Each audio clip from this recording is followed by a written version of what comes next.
mengendalikan untuk memperlakukan orang itu seperti apa gitu. Berekspektasi pada pacar boleh, berekspektasi pada pacar akan memberikan kenyamanan tersendiri bagi kita dalam jangka waktu yang pendek. Dalam jangka waktu yang pendek memang nyaman kita, tapi kalau dalam waktu yang panjang akan menghancurkannya. Atau ibarat kata seperti ini, berekspektasi pada pacar yang dalam jangka waktu yang pendek akan menimbulkan rasa nyaman tersendiri, anjay. Dan berekspektasi dalam jangka waktu yang panjang akan membuat rasa jera dan menghancurkannya sendiri. Seperti itu. Jika kamu berekspektasi bahwa harapanmu akan berjalan sesuai rencana, harusnya kamu bisa menerima bahwa kecewa itu bukan hanya menyakitkan tapi juga menguatkan. Yuk semangat, yuk bisa dong, masa enggak, ya kan? Oke, itu yang ketiga. Yang keempat, jangan mudah iri dengan pasangan orang lain. Oke, kita LDR, kalau kita jalan sendirian, kita lihat orang lain pacaran so sweet banget, kita lihatnya kapan ya bisa kayak gitu, sedangkan kita udah punya pacar tapi kita LDR seperti itu. Buat apa sih kita iri dengan pasangan orang lain? Mungkin ada sikap iri atau perasaan kita di dalam hati itu pengen seperti mereka gitu ya teman-teman. Tapi itu hanya akan membuat diri kita merasa apa ya ngomongnya, nggak mampu seperti dia gitu. Kalian salah. Untuk apa iri? Tuhan itu menciptakan seseorang itu atau menciptakan orang udah sesuai takarannya gitu. Ya udah, kalau kalian tidak bisa selembut hujan menyatukan harapan dan takdir, setidaknya kalian menjadi selembut doa yang menyatukan harapan. Ya kan teman-teman? Oke, yang kelima, kita harus memahami keadaan.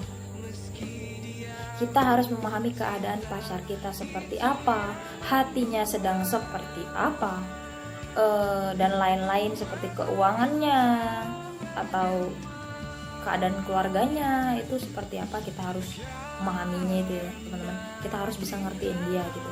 Kita hanya oke, saya perempuan. Biasanya laki-laki selalu mengatakan seperti ini, perempuan cuma mau dimengerti tapi nggak mau ngertiin balik. Kalian salah. Tidak semua perempuan seperti itu. Ada yang benar-benar tulus tapi kalian sia-siain. Ada yang benar-benar udah ngasih pengertian yang baik tapi kalian mencari yang lebih baik dari itu. Kadang salah laki-laki juga seperti itu. Adil kok, saya nggak bela perempuan, saya nggak bela laki-laki, semuanya sama. Yang beda cuma cara nyakitinnya aja. Gini, kita harus paham bahwa pacar kita ini memiliki masa lalu yang sendu. Buat kalian yang punya pacar yang pernah pacarnya mengalami masa lalu yang suram atau sendu, kalian harus sebisa mungkin menjaga jangan sampai melakukan hal yang bisa membuat traumanya itu berdarah lagi, atau jangan sampai kalian mengulang kesalahan yang sama seperti yang pacar kalian rasakan di tahun sebelumnya atau di masa lalunya, teman-teman. Jadi kita harus benar-benar memahami keadaan pacar kita. Dan yang keenam, mandiri. Bersikaplah mandiri. Apalagi kalian cewek, saya katakan sekali lagi, apalagi kalian cewek, terbiasa melakukan hal sendiri tanpa membebankan pasangan kita. Oke, mungkin kita pengen kalau misalnya kita mau shopping, kita mau belanja, atau kita mau kemana gitu ya, atau mau hangout bareng teman-teman, kita harus pengen sama pacar gitu ya.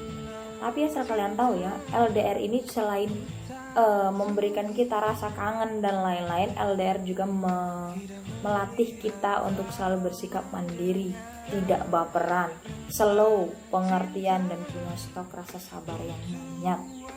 Apalagi kalian kalau pacaran sama laki-laki atau perempuan yang cuek. Sama kayak saya juga orangnya cuek.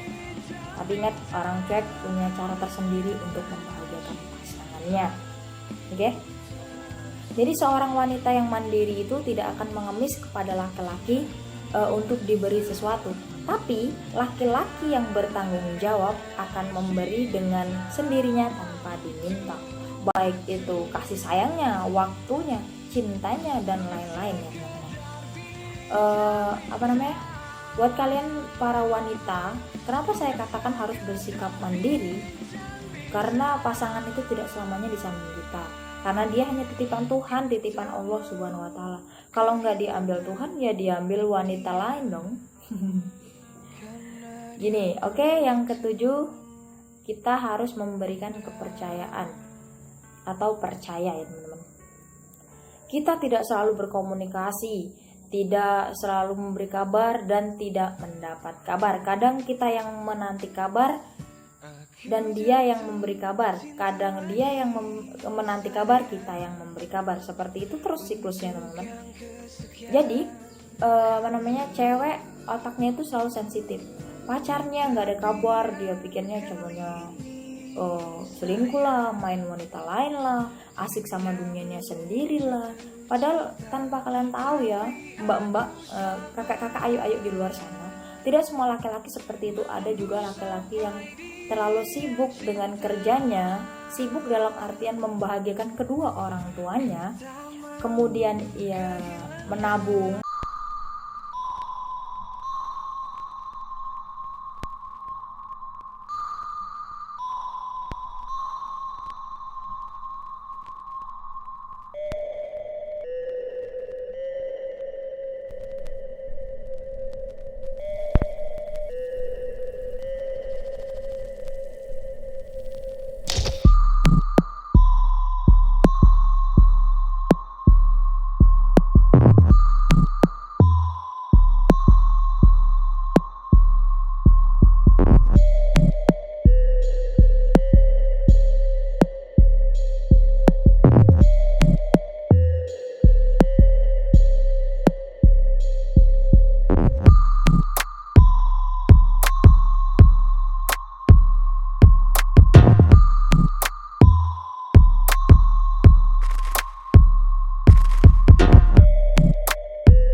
Semua hanya butuh waktu dan butuh proses. Kita mulai dari nol ya. Oke, yang ke-10, tetap tenang dan jangan emosi. Buat kalian yang sedikit-dikit memperbesar masalah, dikit-dikit masalah kecil dibesar-besarin, dikit-dikit ngadu ke orang tua, apa-apa semuanya kemana-mana gitu. Jadi orang itu ya teman-teman harus tetap tenang, slow, santai, nikmatin aja prosesnya gitu. Daripada kalian nambah masalah baru kan, cuma masalah kecil kalian besar-besarin jadi masalah baru, akhirnya ribut berkepanjangan tak kunjung usai dengan kata perpisahan. Biasanya seperti itu, kebanyakan seperti itu. Tidak banyak yang LDR bisa langgeng, tapi tidak banyak juga yang orang LDR bisa langgeng sampai ke jenjang pernikahan yang lebih serius ya. Karena kenapa saya katakan seperti itu? Kita manusiawi, sikap, emosi, dan egois dalam diri kita itu besar sekali. Apalagi kalian anak pertama. Nggak hanya anak pertama, ding. Biasanya anak kedua, ketiga itu sama kok. Tapi yang lebih dominan sih anak pertama. Emosi dan keras kepalanya itu susah banget dikontrol kalau udah marah ya. Jadi kalau kalian emosi, cara nenanginnya ya cukup kalian bikin dia senyum, puji dia, atau buat sesuatu yang bisa mencairkan suasana gitu, biar nggak jadi marah mulu, biar nggak emosi mulu. Karena saya pernah kehilangan sesuatu yang sangat berharga karena saya egois dan emosi. Itu ya teman-teman. Ingat ya, 10 tips dan cara dari saya. Ini 10 maksud saya ini, 10 tips dari saya, coba diterapkan deh. Kenapa saya berani mengatakan seperti ini? Karena saya pernah mengalami hal tersebut. Semua yang saya katakan di sini real, kisah nyata, dan saya ambil dari kisah nyata saya sendiri. Tidak ada usaha yang mengkhianati hasil, dan tidak ada tidak ada harapan yang tidak berkunjung baik.